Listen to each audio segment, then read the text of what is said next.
I'm going to start off by sharing a journal entry. It's one of my journal entries from the process for Ruda Phat.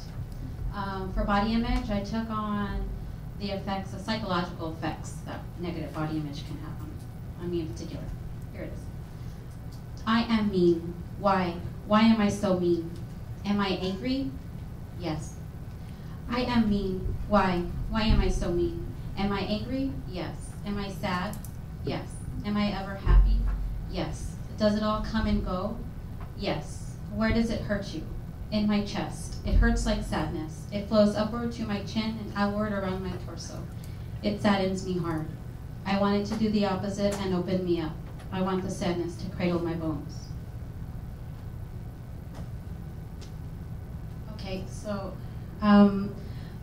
the work of Rudas is it's a process for our exhibitions, and in particular I was looking at low self-esteem when we're considering Ruda Phat and our experiences with that. Also considering just the creation of our identity and where that comes from and how it's impacted by media and family culture and how that becomes fragmented. And so we look at the conversations that we have with ourselves, and sometimes they're negative, and they don't always support us in what we believe to be enough. And so as a collective of artists, we create visual art to display these revelations. Rudas, like she said, we were started in 2009.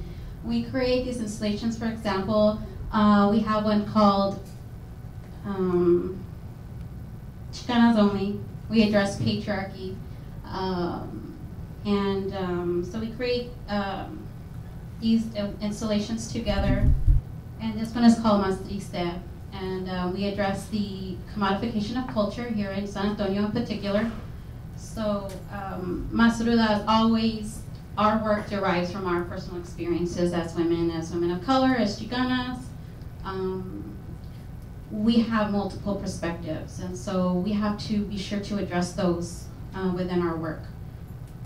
And so in considering Ruda Phat, we were given the opportunity at the Institute of Text and Cultures to address anything that we wanted. This was curated by Dr. Sarah Gould, giving us the opportunity to address a subject of our choice, considering the Institute and the audience, thinking about the boys and the girls that will be visiting the space, and a common subject in our meetings. We often meet.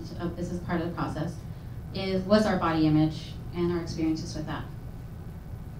And so we decided to address a body image at Institute of Text and Cultures, and here you see as an example of the installation and how we collaborate. And Ruth will go into further of that process. This image that you see right here is us talking as a group. A big part of our process is our meetings and getting together. Our artistic process is very fluid. And in the past, what we've tried to do is to hang this heavy art process over our work, and it just didn't work. We weren't creating enough. And so now, we just flow. And so there's 4 of us, and we have multiple perspectives. And that creates multiple challenges, and that also creates really interesting outcomes.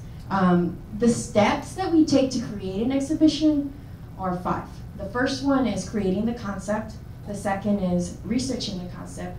The third is creating and making. The fourth is installation, and 5th is reflection. And we do this all collectively. So this is an image of us working together. This is Mari's studio. We usually meet in one of our studios. The theme of body image affects us all. And so in thinking about creating an exhibition, with the theme of body image, it's so large, it became really overwhelming for us to try and say, well, how are we going to come up with a solution for body image? We can't come up with a solution for body image, so we used our own stories to address and to share with our audience. And so the next image is actually an image of Mari casting her face, where she transforms herself into Julia Pastrana, and she'll go into that. Like I said, the best thing that we could do we share our own stories. So our process is research-based, and we look at educational resources, we look at statistics, we look at other people's stories, and most of it is just reflection.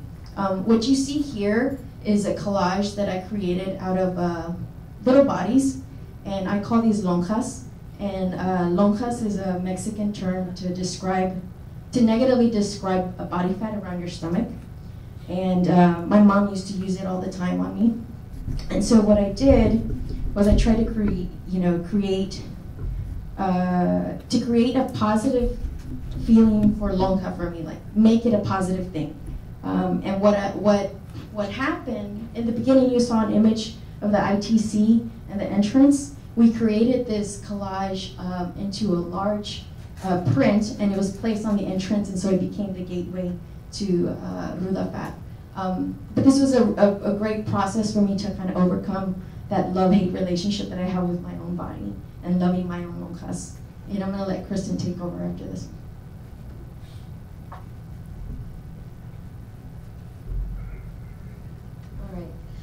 So like Ruth, Madi, and Sarah have said, we always rely on our personal experiences to create work, and that wasn't any different for Ruda Phat. And for Ruda Phat, it was very personal. As you can see, this pawn saw image that Ruth completed in ink drawing, it's her body. She's putting it out there, and it's completely personal.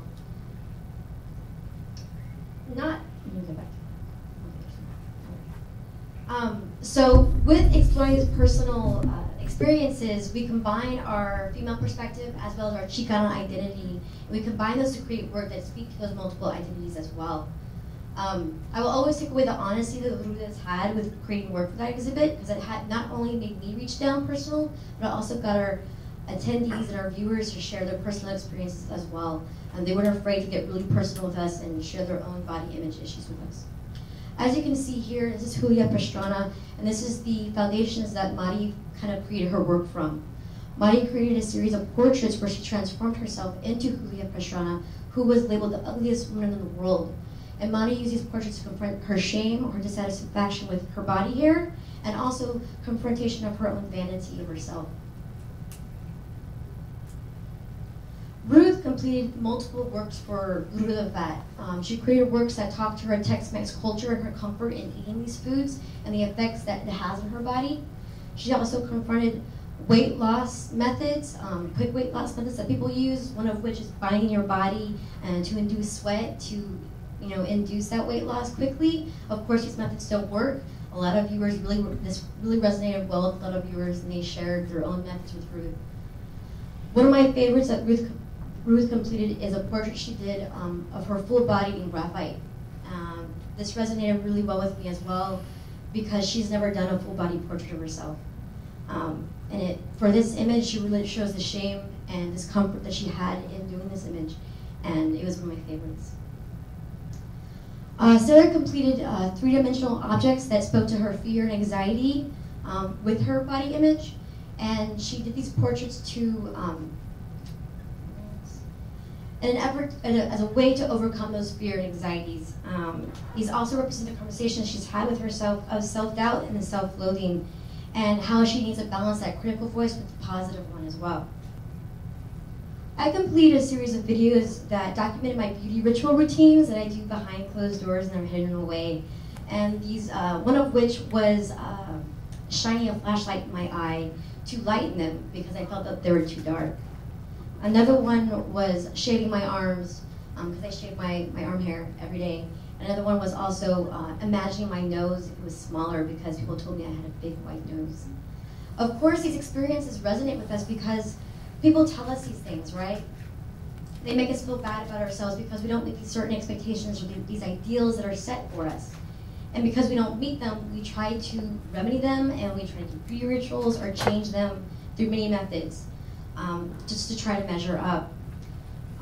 But sometimes you're not going to measure up, and these standards are set there, but you have to kind of get to a point of realizing how much these daily rituals or these self-conscious or self-loathing really affect our daily routines and our mental and physical health. And you have to get to a point of just saying that it's enough, and you have to get to a point of accepting yourself. And those are the kind of things that we wanted to leave people with Ruda Phat.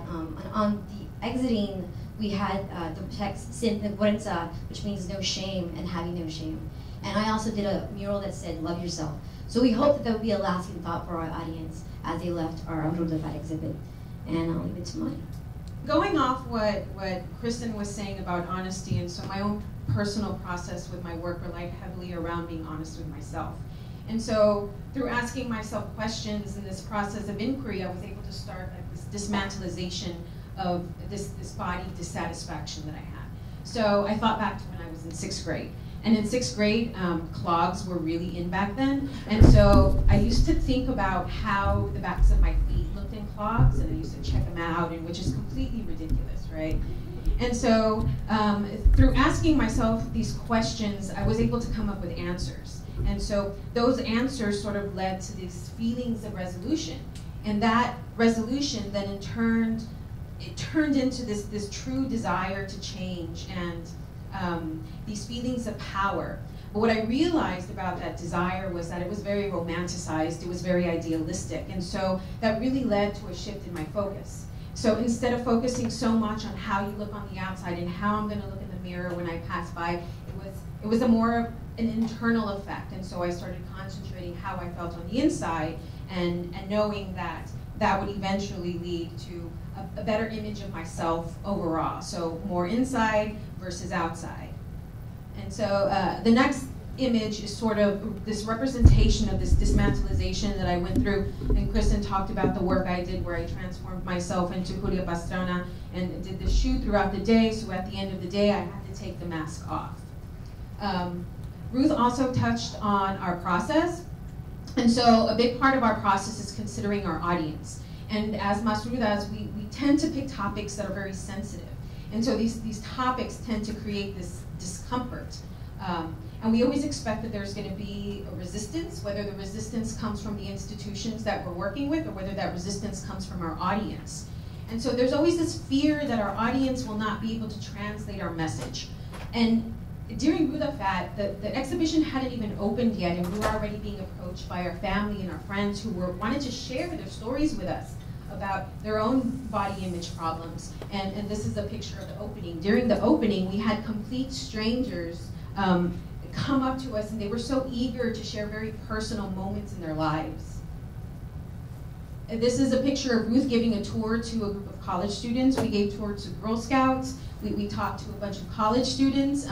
I was approached by my father, and I spoke to young men about their own, sharing with me their own stories of body shame. So I really feel like in the end, we were very surprised and a little shocked by the willingness of the audience to share such personal moments with us. And it was really our audience that sort of eased any uneasiness that we had about our message. And it was really our audience and their positive reaction that left us feeling that we weren't alone. Once everything is done, once the installation is up, it's complete, we go through this process of reflection. And so we get together and we talk about the things that went well and the things that didn't go so well. And from those conversations, I really got that each of us reached a sense of resolution. But just because we reach that sense of resolution doesn't necessarily mean that the struggle or the problem is going to disappear. And so we know that there's outside forces such as media and culture and our families that are going to continue to dictate how we feel about ourselves. So Ruda Phat had the impact we desired, but what it's really done is it's planted a seed within us. It's planted a seed within us, and it hopefully planted a seed within our audience. And so at this point, it's really up to us to continue the conversation. And once the opening came out, we had a writer by the name of Elda Silva write a great write-up for the Express News. We were on the cover of the essay, my essay, and it turned into the back. And so it was amazing to open up the newspaper and see a conversation about body fears and body images. And hopefully, things like this will also keep the conversation going. Thank you.